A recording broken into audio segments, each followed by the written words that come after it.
Olá, meus amigos. Afinal de contas, o que nós avaliamos no resultado da biópsia para dizer que um paciente com câncer de tireoide precisa fazer a iodoterapia? Ficou curioso? Fica aí no vídeo.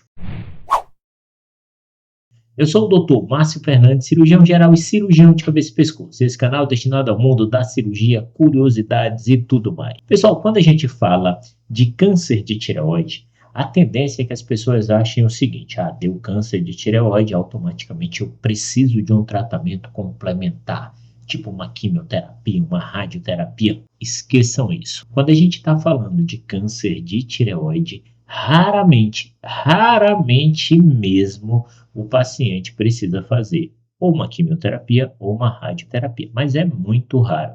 Eu até esqueci da última vez que eu tive que encaminhar um paciente com câncer de tireoide para fazer uma quimio ou uma radioterapia. Só que o câncer de tireoide tem um outro tipo de tratamento complementar, que é a iodoterapia. E a iodoterapia, pessoal, não fiquem achando que é um acesso venoso, injetando iodo radioativo na sua veia, que sai tomando conta, cabelo caindo, vomitando, não tem nada a ver. É um líquidozinho inodoro, incolor, que você vai tomar ele num canudo e ele vai fazer o efeito no seu corpo a partir daquela ingestão que você fez pela boca. Por quê? Porque o iodo, ele é uma molécula que a célula tireoidiana quer ele. Então, se o iodo está com um marcador radioativo, ele vai lá e destrói a célula. Então, o iodo, ele é esse tipo de tratamento complementar.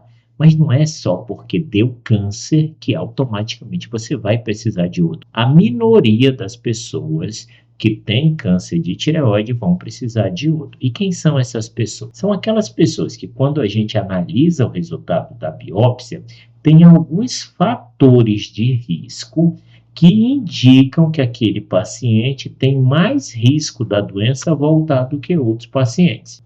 Sim, existem pacientes que, pela característica do resultado da biópsia, e eu não estou falando da punção, estou falando da biópsia mesmo da tireoide, ele tem mais risco da doença voltar no decorrer do tempo e outros menos. Esse que tem mais risco da doença voltar, a gente precisa fazer o iodo.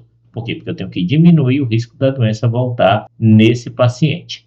E aí o que a gente avalia? Quando vem o resultado da biópsia, um resultado igual a esse que eu estou mostrando para vocês, a primeira coisa que o patologista descreve, e o patologista é o médico que avalia o tecido da tireoide, não só da tireoide, mas como qualquer outro tecido do corpo, que ele avalia, a primeira coisa que ele avalia, é câncer ou não é? E se é câncer, ele vai colocar o tipo de câncer. Quando a gente fala de tireoide, a gente tem um carcinoma papilífero de tireoide, a gente tem um carcinoma folicular de tireoide, o carcinoma medular e o carcinoma na plástica. Pessoal, agora é a hora que eu peço, se esse conteúdo estiver sendo útil, considere a possibilidade de se inscrever em nosso canal. Completamente gratuito, eu ganho a presença de vocês e vocês recebem vídeos quase diários. Faz isso agora enquanto eu estou pedindo. Vamos voltar para o teu vídeo. A grande maioria, esmagadora maioria, vai ser um carcinoma papilífero ou folicular. E que, graças a Deus, é o mais tranquilo de tratar. Os dois, com o maior índice de cura. Dependendo do paciente que a gente pega numa fase inicial, índice de cura de praticamente 100%. Graças a Deus. Só que cada tipo de câncer tem um subtipo. Por quê? Porque papilífero é o nome da família do câncer. Assim como a minha família é uma família de Fernandes.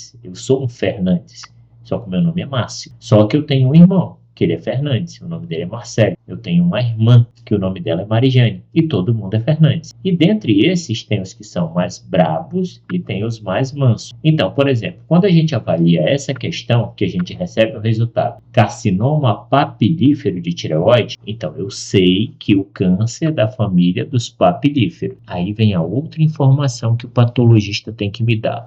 Subtipo tal. E qual é o subtipo? O melhor subtipo que tem de tratar do câncer de tireoide é o subtipo clássico, carcinoma papilífero. Subtipo clássico é o melhor tipo de câncer que tem para se tratar. Quando vem o clássico, o subtipo clássico, você já pensa, poxa, maravilha, eu já sei que o subtipo clássico é um tipo de câncer que eu não vou mandar para iodoterapia só porque ele é clássico, porque ele é uma maravilha de se tratar. Só que tem outros subtipos de câncer que podem indicar iodoterapia, que é o caso do colunar, dos células altas, do esclerosante, do obináeo, que são subtipos que indicam a iodoterapia só por eles terem aparecido naquele momento. Tá, mas digamos que deu um carcinoma papilífero de tireoide e ele era do tipo clássico. Significa que o paciente já não vai mais para iodo? Não, te acalma. Significa que com relação ao subtipo, ele não vai para iodo. Agora tem as outras coisas que a gente olha também. E uma outra coisa que a gente vai olhar no resultado de biópsia é: esse tumor, ele sai da tireoide? Ele tem o que nós chamamos de extensão extratireoidiana. E o que é extensão extratireoidiana? Eu tenho a tireoide.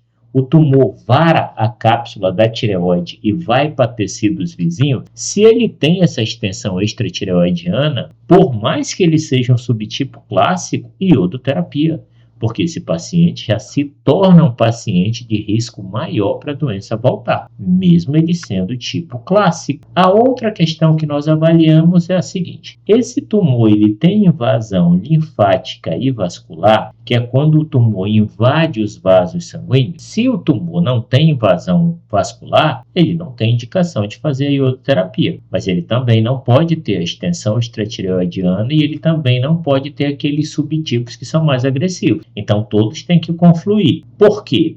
Porque se o paciente tem o subtipo clássico, que eu falei lá no início, que é o melhor que tem de tratar, se ele não tem a extensão extratireoidiana, que também indicaria iodo, mas ele tem a invasão vascular, ele já tem indicação de iodo. Por quê? Porque ele tem a invasão vascular. E só a invasão vascular já é um motivo dele precisar fazer a iodoterapia. Ou seja, não precisa ter todo junto, basta ter um. Então, quando a gente avalia o resultado do histopatológico, tudo tem que confluir para que aquele paciente não tenha indicação da iodoterapia. Uma outra coisa que também nós avaliamos nesse histopatológico é se veio linfonodos alterados ou não. E esses linfonodos, pessoal, eles podem ser provenientes de um esvaziamento cervical, ou seja, a gente operando, a gente tirou linfonodos e esses linfonodos vão ser avaliados. Um exemplo, se a gente está falando de um carcinoma papilífero de tireoide, que deu metástase nos linfonodos, mas são metástases pequenas,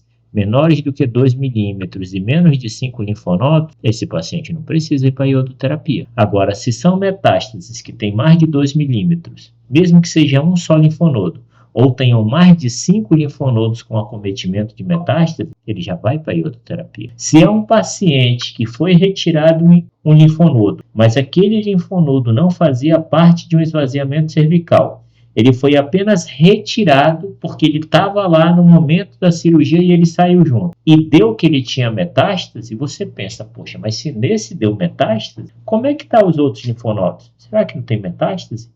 E a metástase está lá e ninguém viu? E aí se pensa, será que não é válido fazer a iodoterapia? E a outra questão é quando a gente vê no intraoperatório as características da cirurgia, as características de agressividade daquele tumor, que às vezes, junto com o pedido, a gente manda uma cartinha para o colega, para o médico nuclear, que é o responsável por encaminhar para a iodoterapia, e fala, olha, no achado intraoperatório eu vi isso, e a gente vai levando uma conversa a confluir ou não para uma indicação de iodoterapia. Vocês conseguiram entender, meus seres humanos, que é um pouquinho mais complexo do que se imagina? Se esse conteúdo foi útil, considere a possibilidade de se inscrever em nosso canal, completamente gratuito. Eu ganho a presença de vocês e vocês recebem vídeos quase diários. Um forte abraço no coração de vocês e fiquem com Deus.